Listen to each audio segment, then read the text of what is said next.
Olá, estamos começando pela TV Câmara de Araçatuba mais uma edição do programa Identidade Pública. E o nosso convidado de hoje é Lúcio Colíquio, procurador federal e chefe do Escritório de Representação da Procuradoria Regional Federal da Terceira Região em Araçatuba.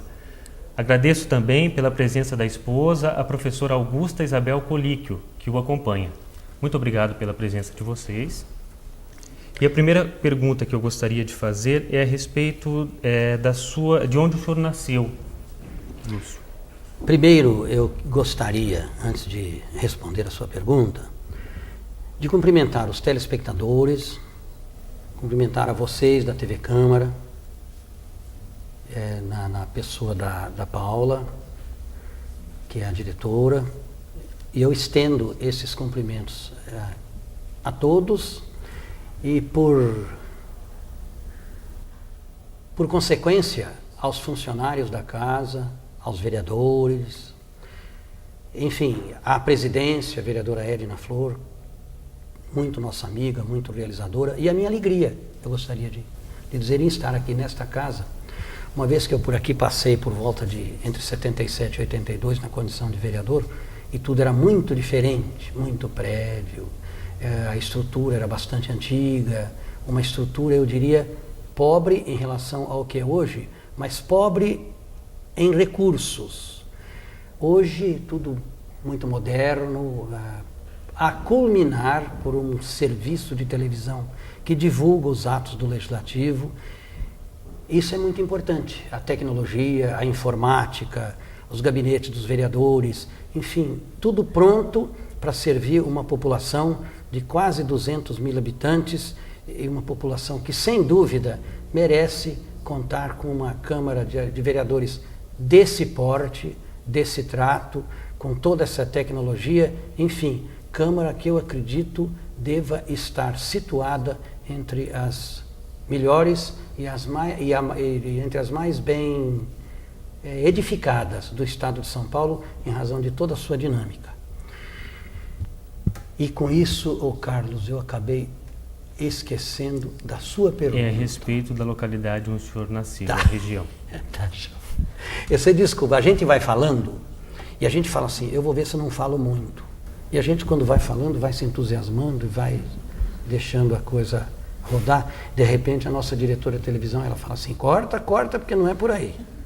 Mas, na verdade, eu nasci na Mogiana, em 10 de setembro de 1943, num vilarejo chamado Canindé, vinculado ao município de Igarapava. Naquela época, em 1943, Aramina, Canindé e outras localidades eram vinculadas a Igarapava. Então eu fui registrado no cartório de registro de Igarapava. Meus pais, Luiz Benzoni Colíquio e Lúcia Colíquio, e eu com 2 irmãos. E lá eu nasci. Era uma localidade assim muito interessante. Ela se destaca porque, na época, os trens eram movidos a vapor. Sim. E em determinados pontos, a caldeira, para continuar alimentando as engrenagens, soltando o vapor, ela precisava ser abastecida com fogo. E o fogo era o de lenha. E ali havia um depósito de lenha. Dali porque uma expressão que dizia assim, onde é o Canindé? Ah, é no lenheiro da Mogiana. Então era um lugar onde a Mogiana parava para abastecer as fornalhas. O senhor tem muitas lembranças dessa época? São lembranças doces, viu, Carlos, que a gente tem, lembranças da mamãe, do papai, dos irmãos, todos pequenos, e eu fiquei lá de 43 a 47, claro que 43, 44, 45, não muito, mas 46 já começam a florar, então as lembranças. Então a gente se lembra, de repente, de um garoto que ia no armazém e pegava uma pelota de açúcar e comia, mal sabendo andar, mal sabendo falar, mas já gostava do açúcar, aqueles torrões enormes, que hoje é chique, é o açúcar mascavo, mas que naquele tempo ficava em sacões assim de pano, de 50, 60 quilos, 70 quilos. E essas são as lembranças que a gente tem. Aliás, criança se lembra daquilo que come, daquilo que bebe, daquilo que mama, é mais ou menos por aí. Sim, e qual era a profissão dos seus pais? O que eles faziam? Meus pais, naquela época, eles trabalhavam, meu pai, naturalmente, minha mãe cuidando da gente, dos filhos, e meu pai cuidando de propriedades que tinha meu avô e meus tios ali naquela região. A gente muito ligado a Ribeirão Preto, a família de Ribeirão Preto, e é de lá que a gente provém. Sim, ou seja, são tantas lembranças dos são, irmãos. são. O senhor voltou a esse local alguma vez? Ao Canindé nunca mais, porque hoje o Canindé ficou fora de posição em razão da rodovia Anhanguera, que vai de Ribeirão a Uberaba. Aliás, a Anhanguera começa ali em São Paulo, no famoso Cebolão ali, você pega junto ali a Anhanguera, pega pouco mais à direita, pouco mais à esquerda, junto hoje com a rodovia dos Bandeirantes, e ela vai de São Paulo a Ribeirão Preto, caminhando para o norte do estado, até as barrancas do Rio Paraná, quando então você atravessa e começa o Triângulo Mineiro. Berlândia, Uberaba, Sacramento, Araguari, por aí. Sim, um outro aspecto que eu gostaria de destacar, em 1947 ocorreu a sua vinda para a região noroeste do estado de São Paulo. Isso, para nós. O senhor passou um tempo em Birigui. Eu passei um ano em Birigui, e também no cidade distrito... hoje de pujança conhecida, a capital da indústria do calçado infantil, mas que na época era uma cidade pequena, bem menor que Araçatuba. Araçatuba já se destacava na região, mas tanto que Birigui não tinha asfalto, Birigui tinha paralelepípedo, Birigui tinha, mas era uma cidade de um pessoal muito bom, muito ordeiro, muito hospitaleiro, e ali a gente permaneceu por um ano. Quando depois, então, nós fomos para um vilarejo. Distrito de Lauro Penteado? Era um ex-distrito, o cartório tinha encerrado as atividades, e nós tínhamos tudo aquilo vinculado a Birigui, mesmo Bilac, Gabriel Monteiro. Não, Bilac não. Bilac eu acho que já era município. Mas tudo aquilo, Gabriel Monteiro, Piacatu era chamada Bela Vista. Clementina, hoje município, ali onde está a Cleálcool, era uma vila, era Vila Clementina. E as coisas ali se modificaram muito, tanto que quando você tinha que fazer uma viagem do distrito de Lauro Penteado, conhecido como Maravilha, não sei o que tinha de maravilha, maravilhosa devia ser a gente que estava lá, o pessoal todo, mas era realmente um local pitoresco. Quando a gente precisava fazer uma viagem da Maravilha até mesmo para Birigui, em razão das estradas, mesmo em que pese a curta distância, a gente saía de manhã e não sabia se até a tarde conseguia chegar. Eram todos caminhos estreitos, caminhos difíceis. Havia muitas dificuldades. Havia. E quando chovia, então, aí você tinha que certamente adicionar correntes nos pneus traseiros das caminhonetes, porque ali ou era trator ou era caminhonete, para você poder romper aquele barro todo, e aí você fazia a viagem. Mas era tudo muito... Eu diria que muito bucólico, muito bonito. E no dia 25 de janeiro de 1950, aí aconteceu, houve efetivamente a sua chegada em Araçatuba. A nossa mudança para Araçatuba. Quais foram os motivos do senhor ter vindo para cá? Eu diria que foi, naquela época, em 25 de janeiro de 50, eu estava com 7 anos. Aí eu, de 6 para 7, de repente, meus pais disseram, nós estamos mudando para Araçatuba. O caminhão foi carregado e eu me lembro muito bem dos móveis sendo postos no caminhão. Aí a viagem que nós fizemos, até não houve nenhum incidente na viagem, assim eu digo, de percurso, em razão da estrada de terra. Eu sei foi que uma viagem tranquila. Foi, nós chegamos muito bem e nós aportamos na rua Bernardino de Campos 404 fundos. É engraçado, você talvez vai perguntar, mas como é que você sabe disso? Isso eu tenho na memória. São coisas que a gente guarda porque tiveram um significado, porque tiveram um relevo.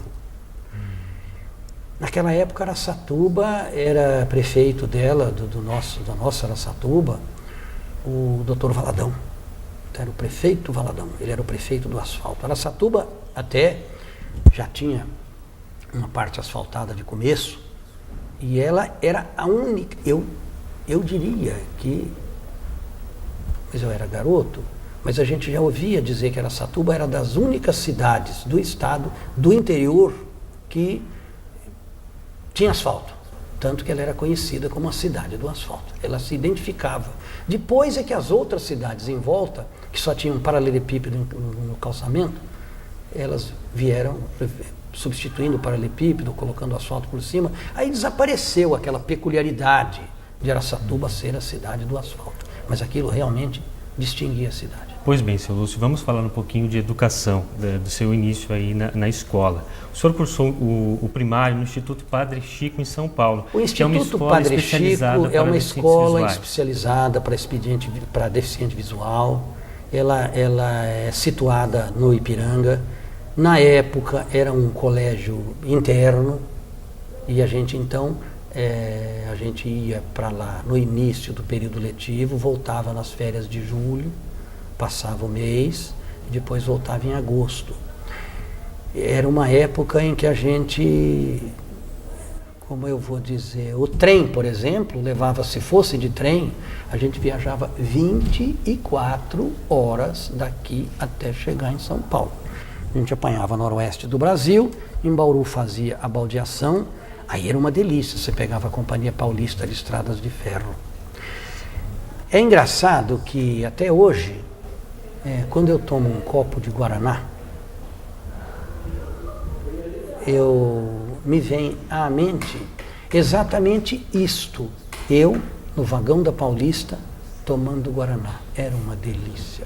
Guaranazinha boa. Sim, e em relação às experiências, às lembranças dessa escola especial para deficientes visuais? Era uma escola... A lembrança maior que fica, afora o preparo que a gente tinha,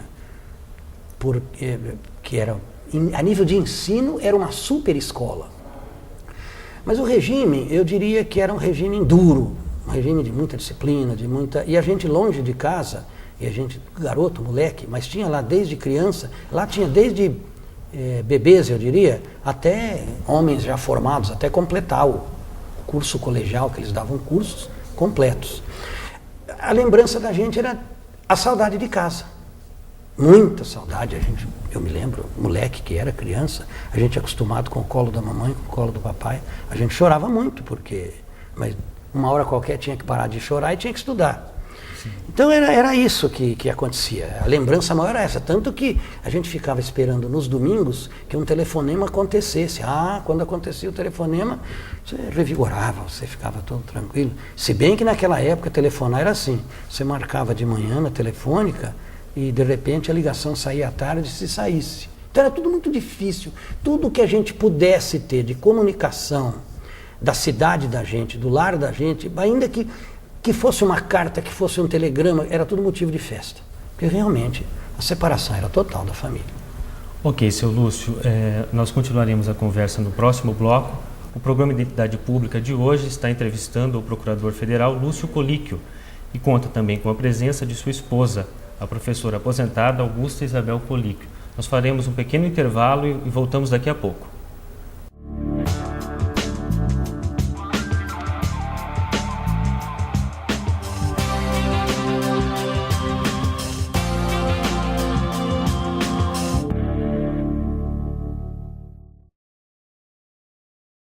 Tem 2 jeitos de conter as mudanças climáticas. O primeiro jeito, você se torna um cara popular, inicia uma carreira política meteórica, se candidata a cargos públicos, é eleito presidente, transforma o país numa superpotência. E aí, convence os outros países a parar de poluir o planeta. E o segundo jeito de conter as mudanças climáticas? Use só lâmpadas fluorescentes. Salvar o planeta. É agora ou agora. Audiodescrição. Eu não sou diferente de ninguém. Quase todo mundo faz assim. Eu me viro bem melhor quando tá mais pra bom que pra ruim. Não quero causar impacto, Nem tampouco sensação. O que eu digo é muito exato. É o que cabe na canção. Eu não sei viver triste sozinho. É a minha condição. Iguais na diferença. Campanha pela inclusão das pessoas com deficiência. O GRAAC sabe onde quer chegar. Por isso já conquistou tantas coisas, como esse monte de sorrisos. Ele sempre correu atrás dos seus sonhos. Muitos viraram realidade, como o seu hospital altamente especializado. Muita gente faz parte disso, porque a cura do câncer é uma causa nobre e precisa avançar ainda mais. Essas crianças sonham com o futuro. E para esse futuro acontecer, deixa a causa te abraçar. GRAAC, combatendo e vencendo o câncer infantil.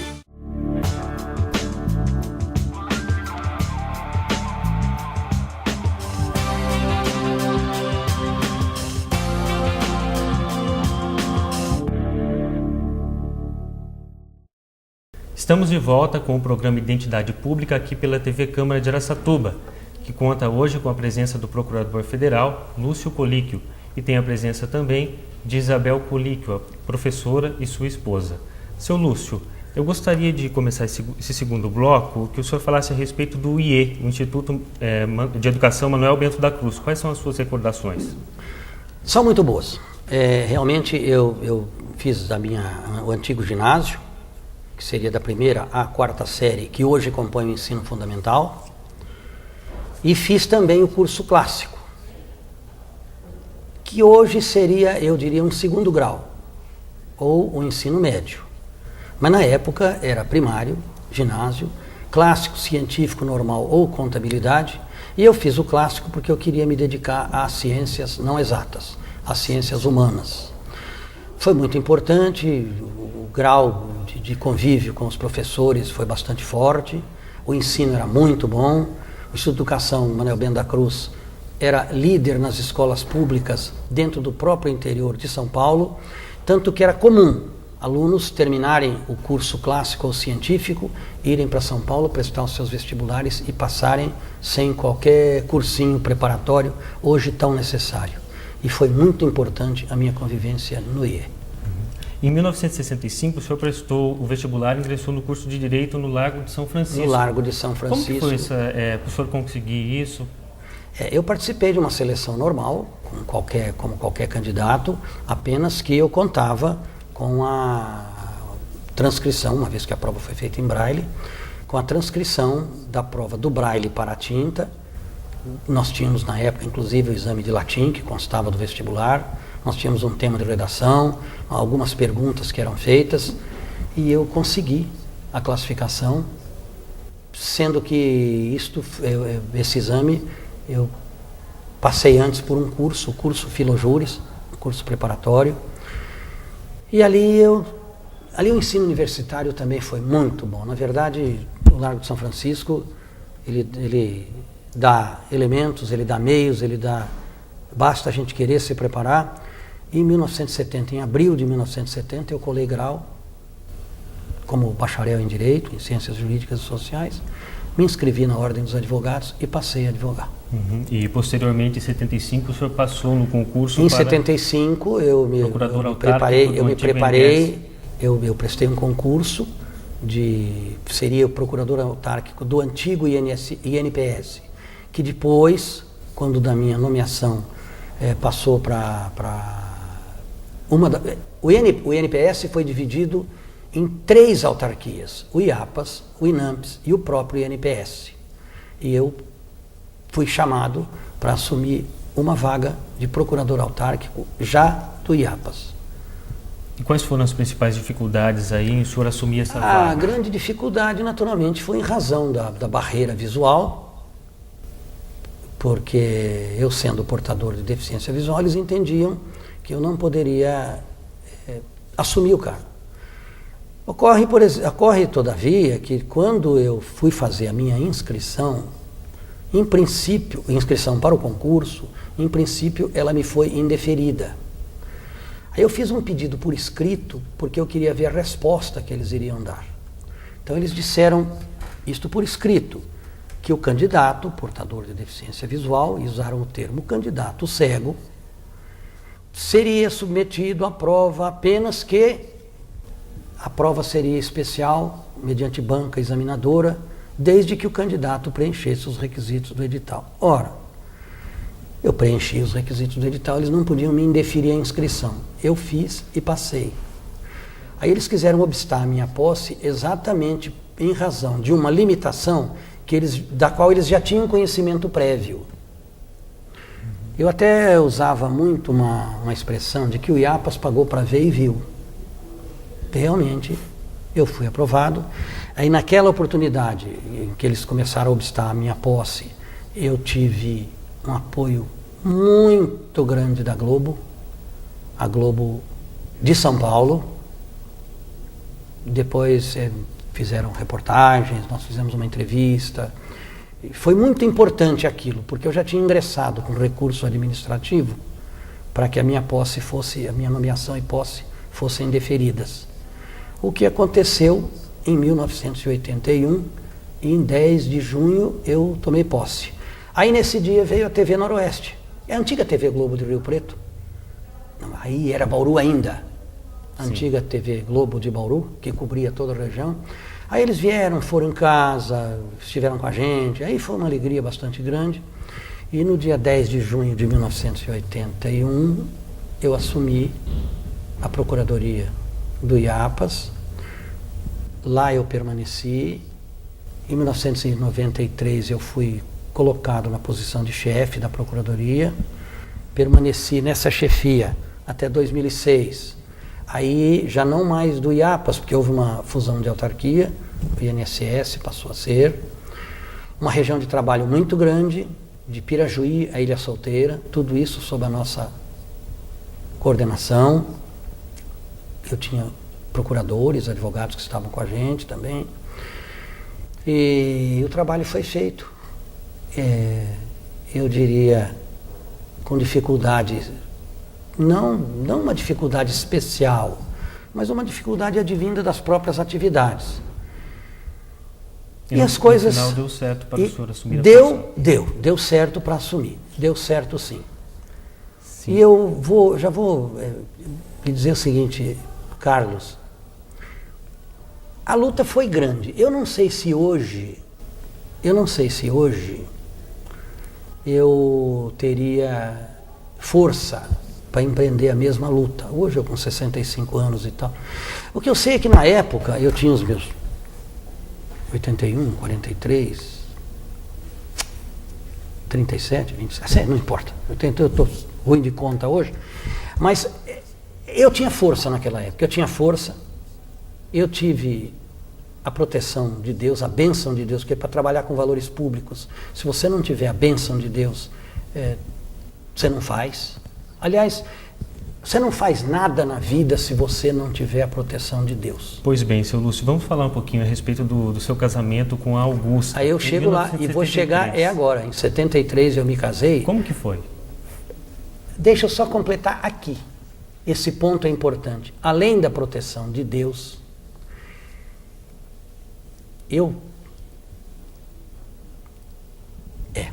a gente se emociona quando fala. Mas eu tive e tenho comigo uma mulher que é um ouro. É uma mulher, uma companheira, minha esposa. Nós nos casamos em 14 de julho de 1973 e naquela época ela me deu uma força enorme, me acompanhou durante todo o trabalho. Não ali na repartição, porque não poderia, mas estando sempre comigo, sempre ao meu lado, sempre me acudindo nas horas de desespero, nas horas de preocupação, nas horas de sofrimento, porque o cargo foi espinhoso, mas ela sempre comigo. Te deu um apoio? Sim. Sempre. Aquele tesouro, aquela riqueza incomparável, sempre comigo. Tolerando até e principalmente os meus defeitos, a minha falta de qualidade, porque todos nós somos cheios de defeitos, e eu acredito que mais defeitos do que qualidades, mas ela ali, sempre companheira, sempre junto, sempre comigo. E é por isso que sempre que eu me pronuncio, eu sempre tenho essa mulher comigo, junto de mim, porque nós formamos uma só peça. Sim, seu Lúcio, o senhor também integrou um grupo de crianças na década de 50, né, que tinha a denominação de Os Astros de Amanhã e que inclusive fez uma apresentação na TV Tupi de São Paulo. Eu gostaria que o senhor comentasse como que foi esse grupo, como era. Aí foi uma época muito boa.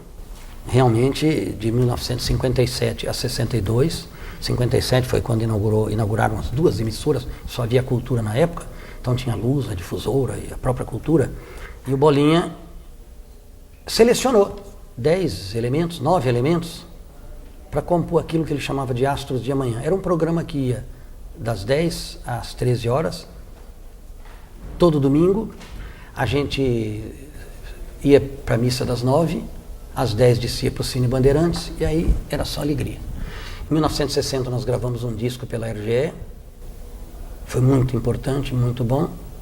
Aí, como não há mal que sempre dure, nem bem que nunca se acabe, não é assim o ditado? Os astros de amanhã, cada um seguiu o seu rumo, eu segui o meu. Fui feliz? Fui. Sabia? Sabia. Sou feliz? Sou. Por que eu sou feliz? Porque eu sou um profissional realizado, graças a tudo quanto eu já lhes disse, principalmente a proteção de Deus, que isso é importante. Sou casado, tenho uma família com 3 filhos, minha filha Rita de Cássia, médica veterinária, com tese de doutorado e mestrado em Botucatu. Meu filho, cirurgião dentista, formado aqui pela Unesp, com especialidade em traumatologia e cirurgia bucomaxilofacial, é tenente da Força Aérea no Corpo de Saúde. E a filha, Lígia Beatriz, que está comigo em termos, está em Araçatuba. Os 3 é advogada, os 3 filhos já casados e que já nos deram 3 netos. Seu Lúcio, nós estamos já nos aproximando ao final do programa. Eu gostaria que o senhor falasse sobre a sua experiência legislativa, já que durante a 8ª legislatura... foi importante. Foi importante, foi muito bom. Era uma Câmara composta de 17 vereadores na época, muitos dos quais já não estão entre nós, já partiram, já faleceram, mas era uma Câmara bastante aguerrida, e é aquilo que eu comentei de começo. A Câmara era toda diferente, enfim, pronta para a época, como seria possível. Mas foi uma legislatura que rendeu. Nós tivemos o Dr. Cotrim e o Dr. Aguinaldo Ferraz como prefeito e vice na época, e nos 2 últimos anos o presidente da Câmara assumiu, o vereador Saraiva, para que o Dr. Aguinaldo não ficou, e o Dr. Cotrim saiu candidato a deputado estadual. Mas foi uma Câmara muito boa. A oportunidade em que eu fui presidente da Comissão de Justiça e Redação pelos 3 biênios. A mesa tinha uma diretoria, a mesa era renovada bienalmente, e a Comissão de Justiça ficou comigo, e eu tive bons companheiros, e o assessor jurídico da época, Dr. Floriano Camargo, de Arruda Brasil, foi um assessor extraordinário e fez história nessa casa. E a legislatura foi boa. Seu Lúcio, eu agradeço muito pela sua presença aqui em nosso programa. Eu é quem agradeço a atenção de todos, agradeço o convite com o qual eu fui honrado. Fiquei muito feliz em estar por aqui com vocês e desejo muito êxito para essa legislatura, para a Câmara de Vereadores e para a administração que aí está. Agradeço também pela presença de sua esposa, Augusta Isabel Políquio. A você de casa que nos acompanhou, muito obrigado pela sua audiência. Até o próximo programa Identidade Pública.